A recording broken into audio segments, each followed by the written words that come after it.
137, que é a lei que trata de crimes contra a ordem tributária, e o Supremo entendeu que o inquérito estava apurando um determinado delito, quando o Ministério Público, nesses embargos de declaração, esclareceu que era um outro delito.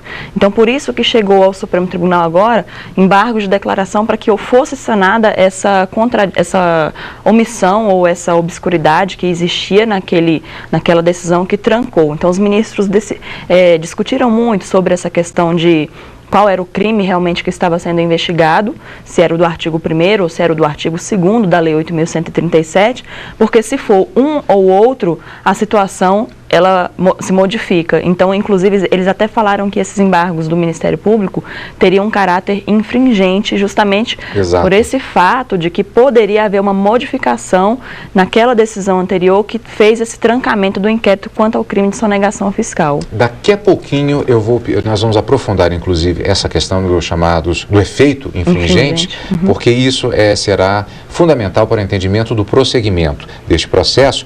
Vamos rever agora o julgamento a partir do relatório do ministro Joaquim Barbosa. Eu sempre digo, vamos fatiar o assunto. Neste caso, nós vamos deixar o ministro expor um pouco mais a partir do próprio relatório. Vamos pegar do ponto em que ele analisa o processo a partir da fase anterior no recurso em habeas corpus, agora no plenário, quando chegou ao plenário, transformado em embargos de declaração.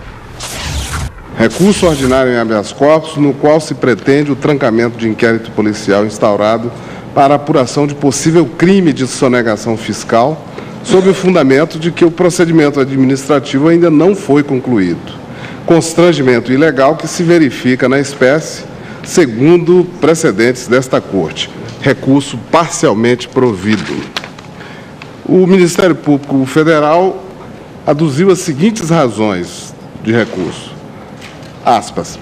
A paciente está sendo investigada em inquérito policial pela prática em tese de conduta enquadrável no artigo 2º, inciso 1º da Lei 8.137, em decorrência da criação da COTESB, Cooperativa de Trabalho, Serviço, Beneficiamento de Produto Limitada, em 25 de 10 de 1997, que teria realizado mercadejamento de força de trabalho operária como qualquer empresa do ramo no mercado, colimando lucro empresarial disfarçado e ilegal, posto que não submetido aos preceitos da legislação comercial e tributária vigentes no país, além de eximir-se do cumprimento de regras trabalhistas e do ônus de natureza social e previdenciária correspondentes.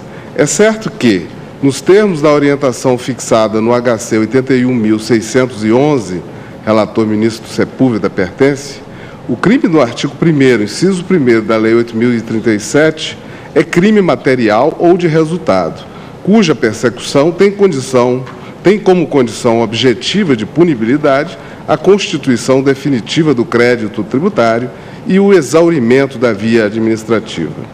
Contudo, neste caso, o que está sendo apurado no inquérito policial é a suposta prática do crime previsto no artigo 2º, inciso 1º, da Lei 8.137, que é considerado crime formal ou de mera conduta, conforme bem equacionado em voto do ministro Ilmar Galvão no HC 80.764. Portanto, prossegue o Ministério Público Federal, o acordo embargado dirimiu a controvérsia partindo do pressuposto de que se tratava de simples crime de sonegação fiscal, donde a omissão e o equívoco, para o que também concorreu a manifestação do Ministério Público, pois o caso sob investigação refere-se a crime considerado formal ou de mera conduta. Fecha aspas. Requer, assim, o acolhimento dos embargos de declaração para que, suprida a omissão, seja negado provimento ao recurso ordinário, assim permitindo a reativação do inquérito policial número tal. Diante do manifesto caráter infringente dos embargos opostos, eu determinei a intimação da parte embargada para a apresentação de contrarrazões, conforme assentado entendimento desta Corte. A embargada apresentou contra as razões, as folhas tais, manifestando-se pela rejeição dos embargos. É o relatório, senhor presidente.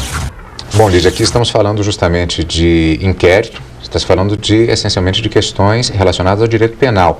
E aí tem uma palavrinha que sempre incide em qualquer processo relacionado a isso, que é a questão da tipificação. É necessário que, para que haja uma acusação do ponto de vista da lei penal, haja a caracterização de determinado fato como crime.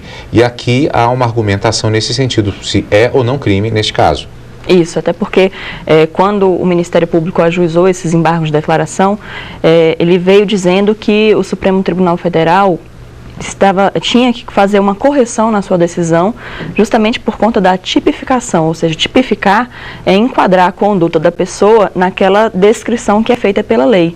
Como, por exemplo, matar alguém. Se alguém mata alguém, toda a conduta dela foi enquadrada na descrição que a lei criou, então houve a tipificação. Aqui no caso, a tipificação seria saber se a pessoa estaria sendo investigada pelo artigo 1º, inciso 1, que, como o próprio ministro relator Joaquim Barbosa falou, é chamado crime material ou de resultado, porque exige que haja efetivamente o resultado previsto na lei, ou se o crime praticado é o do artigo 2º, inciso 1 da Lei 8.137, que no caso não precisaria haver um resultado, bastaria a mera declaração falsa com relação a tributos.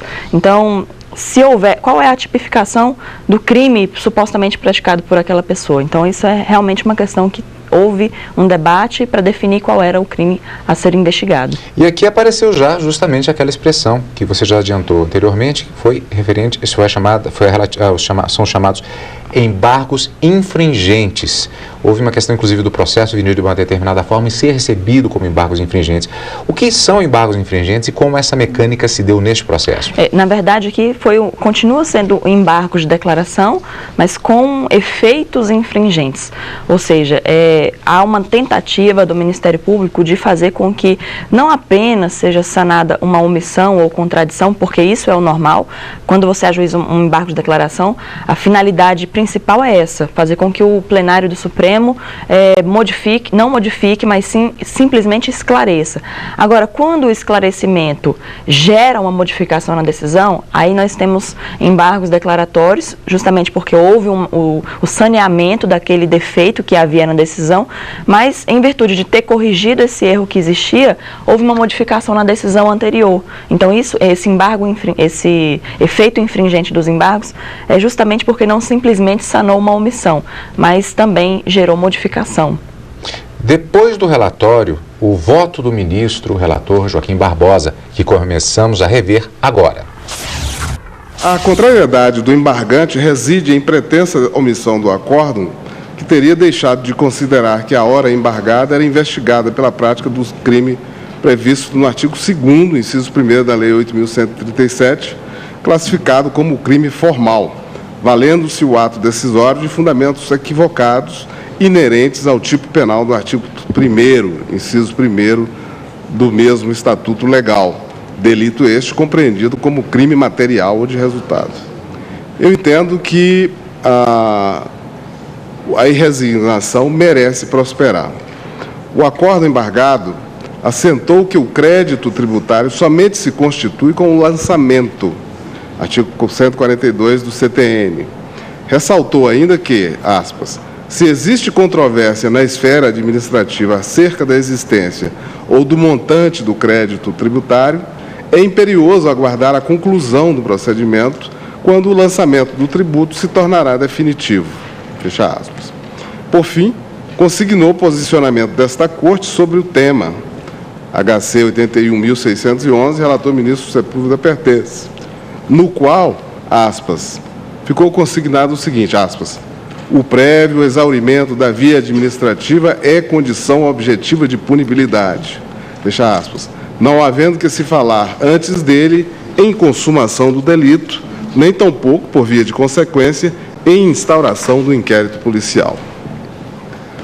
Fecha aspas.